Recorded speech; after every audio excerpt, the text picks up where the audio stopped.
Floods are devastating, and they can happen anywhere at any time. Strong winds and high tides, melting snow, ice jams, heavy rainfall. All of these can easily become a flood. To understand how floods occur, we must first understand how a river naturally flows. There is the river channel as it is under normal conditions, the floodplain where the water spreads at times of peak flow. Within this floodplain there is a floodway where the water flows deepest and fastest, and the outer part of the floodplain, the floodway fringe.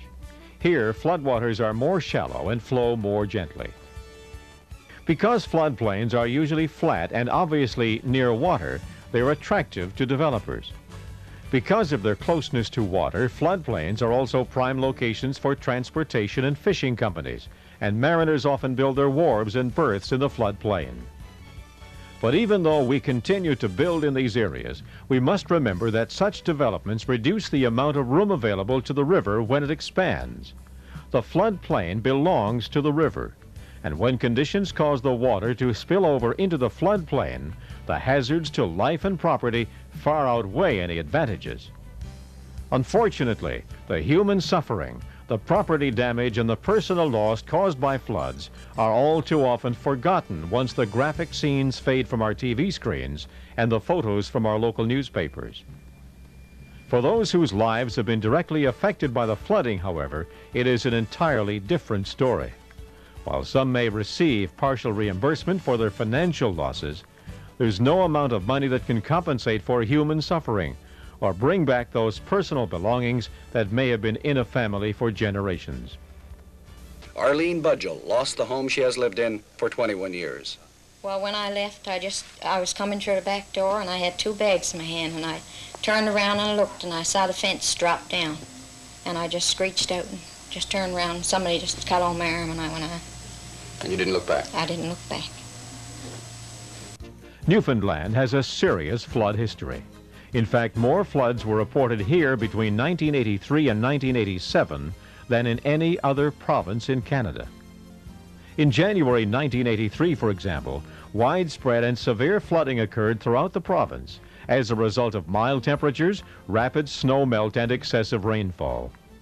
The most damaging flood occurred in Bishop's Falls, where roughly 8 hectares of land were eroded away by the flood, and over $30 million in damages were incurred.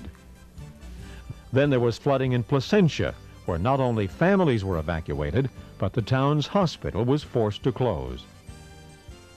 Later that same year, the town of Badger sustained so much flood damage when ice blocked the Exploits River that it was declared a disaster area. Flooding caused by ice blockages in the Exploits River inundated streets, the town hall, the fire hall, the arena, and homes. This flooding was compounded by an additional 30 centimeters of snow, and later, when the minus 30-degree temperatures turned the flooded areas into a frozen lake, demolition experts had to be brought in. At the peak of the flooding, 70% of the town of Badger had been flooded. In Logie Bay that same year, Memorial University's Marine Sciences Laboratory sustained flood damage to the building and its electrical equipment, and flooding wiped out the access road. The Canada-Newfoundland Flood Damage Reduction Program was established in 1981 by both federal and provincial governments to reduce flood losses like these. The program may undertake such initiatives as flood risk mapping, land use planning, flood forecasting and emergency measures, flood control works, flood proofing, and property acquisition. But the main goal of the Canada-Newfoundland Flood Damage Reduction Program is to discourage construction on the floodplain. To help achieve this goal, high-risk areas are first identified and then mapped.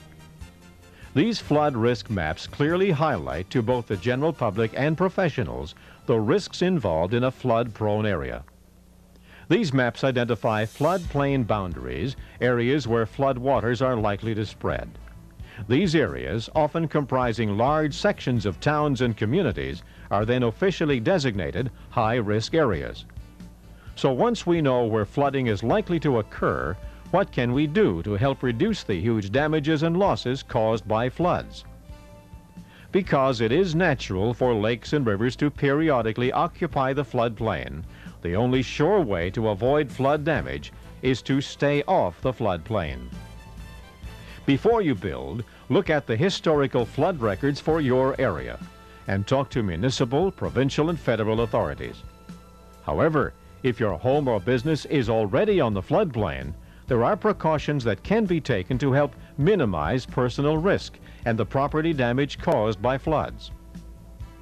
You can carry out a variety of flood-proofing measures to reduce flood damage.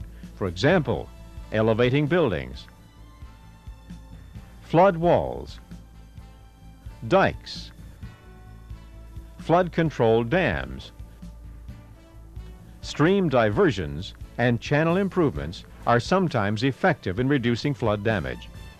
However, because improper flood-proofing measures can cause serious structural damage, you should first seek professional advice and appropriate permits.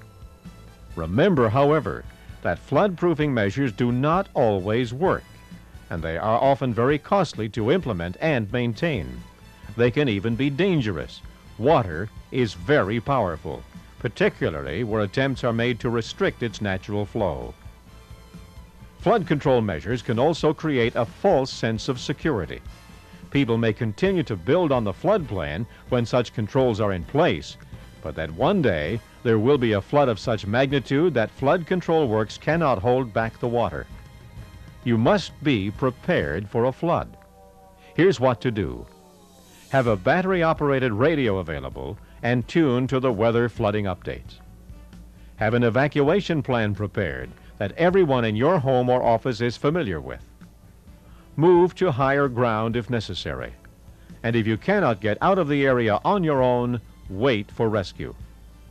But again, the easiest and most cost-effective way to reduce flood damage is simply not to build on the floodplain.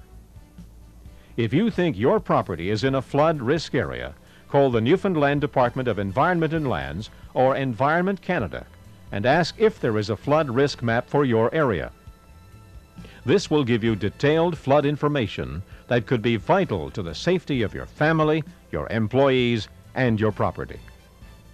The devastating effects of floods touch all our lives. Even those of us not actually in the path of the flood waters bear part of the cost.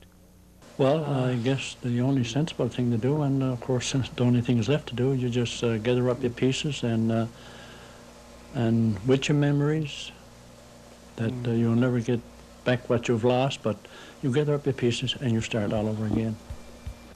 And don't think flooding can't happen in your community. Wherever there is a body of water, there is the potential for a major flood. The power of water can work to our advantage, but it can also bring sudden destruction.